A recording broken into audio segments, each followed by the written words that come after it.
marketing, explosive growth, and revolutionary secrets that can catapult your business to new heights. You're now listening to the Underground Marketer Podcast with your host, Tudor Dumitrescu, the one podcast devoted to showing new businesses how to market themselves for high growth. Welcome to the Underground Marketer. This is the place where we deliver the real truth about marketing and explore big ideas that can help new businesses thrive and grow into big ones. I'm your host Tudor, and this week we're going to talk about another sales related topic, and that's basically how you can effectively start sales conversations, because not many people know how to do this, and for that reason most conversations end before they even start. And if you can't start sales conversations, there is no rest of the conversation. So it doesn't matter how good you're at asking questions, how good you're at demonstrating your capability, how good you're at closing people.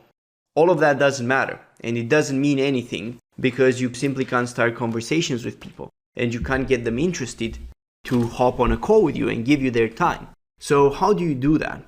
And the answer here really is that you have to start by understanding why people buy anything in the first place. And the only reason why anyone buys anything is because they're dissatisfied with something in their lives. I mean, you think about it. If you're completely 100% satisfied with everything in your life, do you have any reason to change anything? Obviously, no. Right? If you're completely satisfied, that means that any change is going to be a negative, and any change is going to make you more dissatisfied. It's like being on the topmost point of a mountain. No matter which way you go, any change from that position is going to take you to a lower altitude, a lower height, right? It's obvious, and it's the same thing here. So people only buy because they're dissatisfied. Now, what makes them dissatisfied? Why does somebody become dissatisfied with a situation? Well, obviously, the factor that leads to them becoming dissatisfied is that they notice a problem. Everything was going fine, and then this problem comes up and it starts to be annoying for them. Maybe the problem is just that their shoes are too tight, for example, and when they take their shoes off at the end of the day, their feet hurt a lot. They ignore it the first time, but sooner or later it actually becomes a problem and they have to address it, right? So the moment it becomes a problem, their dissatisfaction starts to grow. And at first, it's a small problem. Right? At first, it's just a minor annoying pain. It's nothing to think too much about, right? They can't be bothered to do anything basically about it. But over time, they think about it more and more to the point where it becomes more and more painful till they get to that stage where all they can think about is how tight their shoes are and how painful it is and how miserable they are, right? And when they get to that point, then they absolutely need a solution. And that's what they perceive. They perceive that they absolutely need a solution. They have to find a solution to resolve the problem. And they already start to get some sort of an idea at that point about what that solution would be. Maybe they start researching. Maybe they read about different types of shoes and how you can have more comfortable shoes. Maybe different types of soles for their feet, whatever it is. They start looking for solutions to that problem. Now, the easiest people to sell are people who are at the very end there. They're already looking for a solution. If somebody comes to you and he's looking for the solution, he's an easy sell. If he's in that desperate position and looking for solutions actively, he's an easy sell. But effective salespeople and masters at selling, they can take somebody from the stage where he's not even aware that he has a problem to where they actually cultivate that problem, irritate it to the point that he becomes more and more desperate to solve it, and then finally he is open to be educated about possible solutions and about the seller's product and actually buy it. That's what a masterful salesman does. And salesmen who are not masterful, they can just take people who are towards the end of the process. Here's the product, give me the money, and that's it. right? That's what a salesman who's not masterful does. And I mean, that's pretty much what everybody who sells on Upwork or everybody who sells a service or anything of that sort, any commodity that you're selling is usually sold like that. It's sold to people who already know what they're looking for, already know what they want, and they just have to reach out and grab it, so to speak. In your case, if you're not in that type of guy and if you actually want to improve your sales, then you need to be able to know how to start conversations with people who may be 100% satisfied. So how do you get somebody who is 100% satisfied to only, let's say, 98% satisfied and 2% dissatisfied? How do you do that? And the secret here is that you have to ask a question, and a very special kind of question, a question that illuminates problems that they may not even be aware of. Maybe, for example, they are a runner and they love to run long marathons. And you've got this new type of shoe.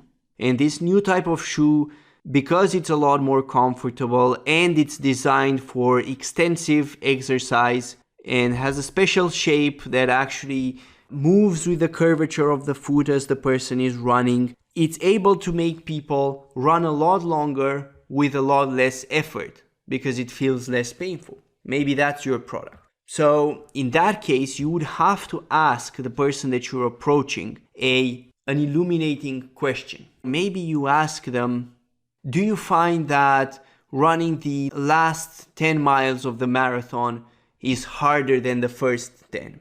Maybe that's what you start by asking them. And they will say, yeah, actually, now that I think about it, that's true. It is harder. And then you maybe investigate further. Why is it harder? Tell me more about that.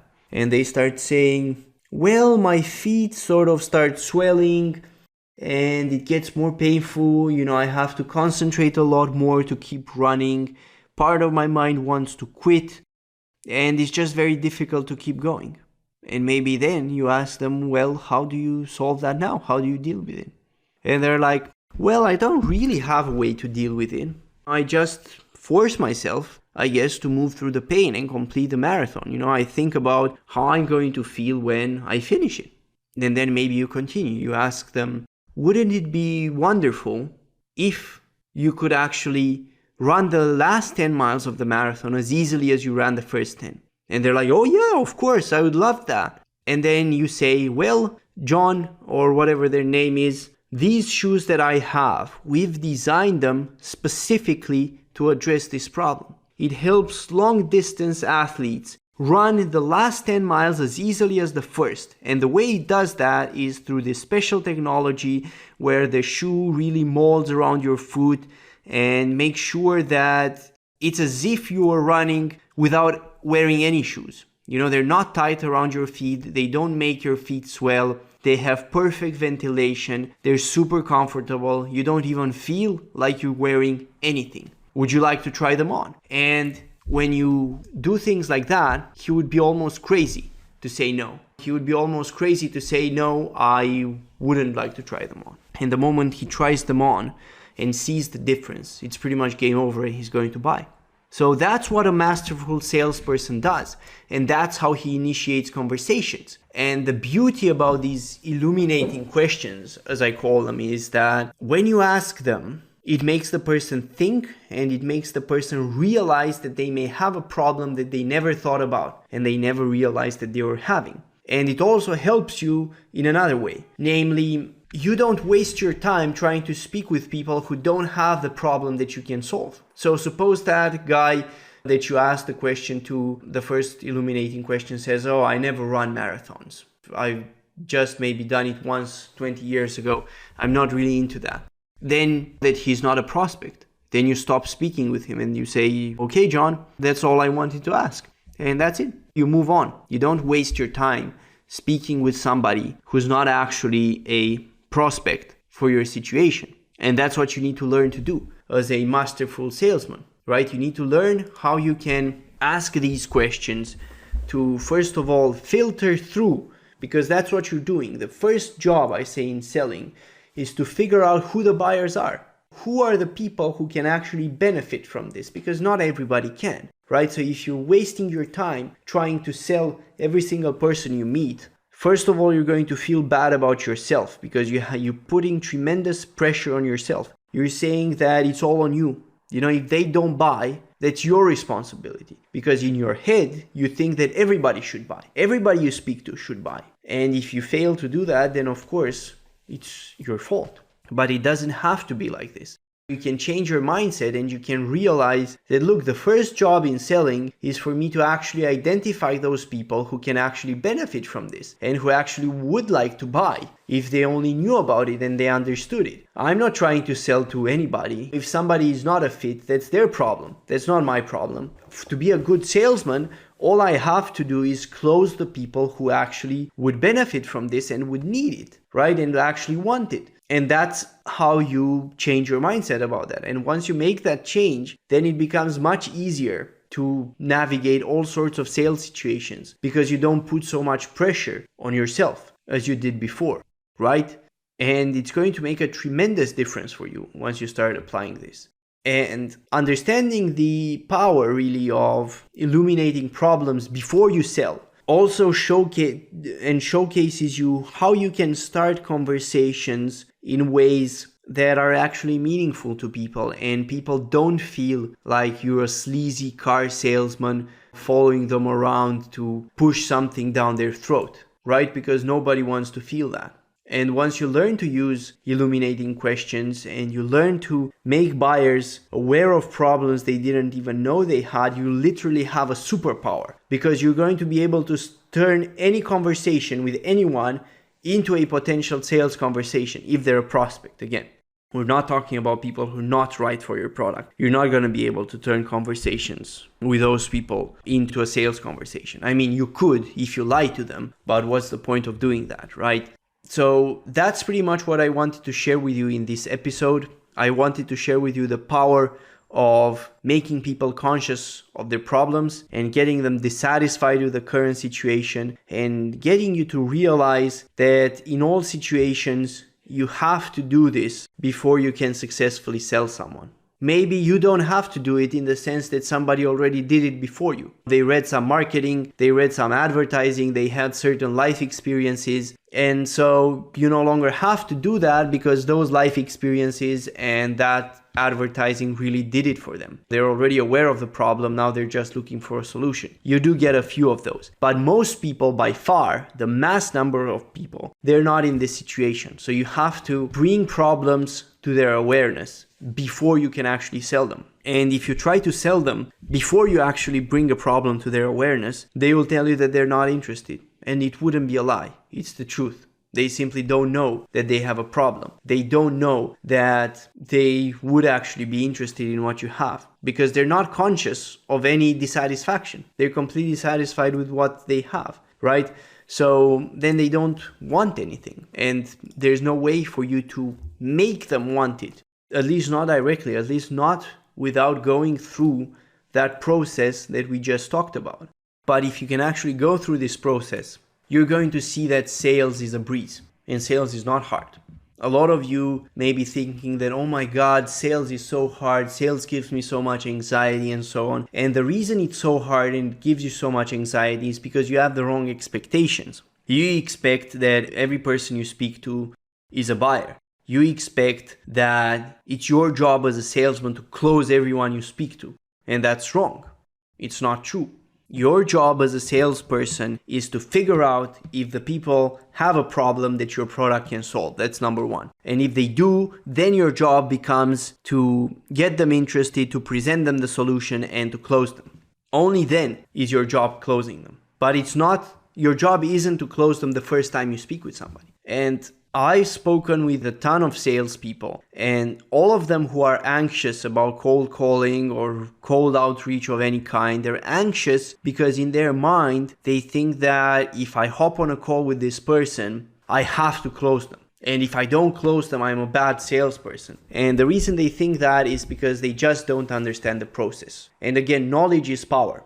The more you understand and the deeper your understanding, the easier it will be for you to sell. And the easier it will be for you to get people to openly buy what you have without being the sleazy car salesman guy chasing them around and trying to push them to buy something. Because if you take this approach and you start with the questions that illuminate a problem, that bring a problem into awareness, you're not pushing anyone. If anything, you are pulling them towards your product. You're not pushing the product on them, if that makes sense. So that's pretty much what I wanted to share in this episode. The key takeaway is that you have to start by understanding the nature of the sales process and what you're trying to do at every stage, because you're not always trying to close someone. All right?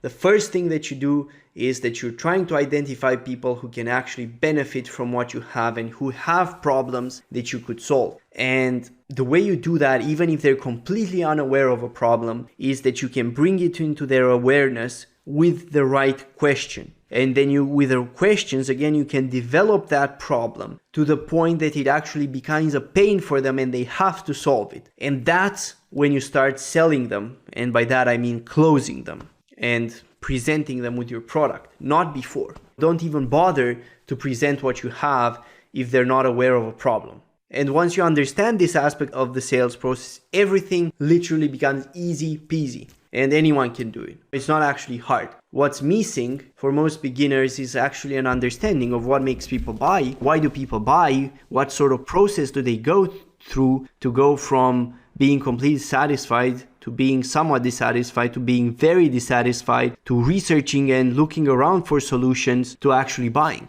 And once you understand that process, it's easy peasy. And the first step and the most important one is, again, asking questions that are going to bring problems into the awareness of prospects. And it's also a filtering mechanism. It basically shows you who is actually a prospect for your product and has the problems that you can solve and who isn't. So that's pretty much it for today. Remember, you need to start sales conversations like this, especially if you're talking with random people, because most of them, they're not going to be aware that they have a problem and they're not going to be ready for your solution if you just present it straight away. So don't make that mistake. Know how to start conversations in a way that it's meaningful for the buyer, provides value to them by bringing a problem into awareness and not just by pushing them like a sleazy car salesman. So that's pretty much it for today. Once again, thank you for joining us and stay tuned for the next episode. And until next time, keep growing your business and providing massive value to the world. Remember, you are the reason why we're all growing richer, our freedoms are expanding, and we're all living in greater prosperity. Thank you.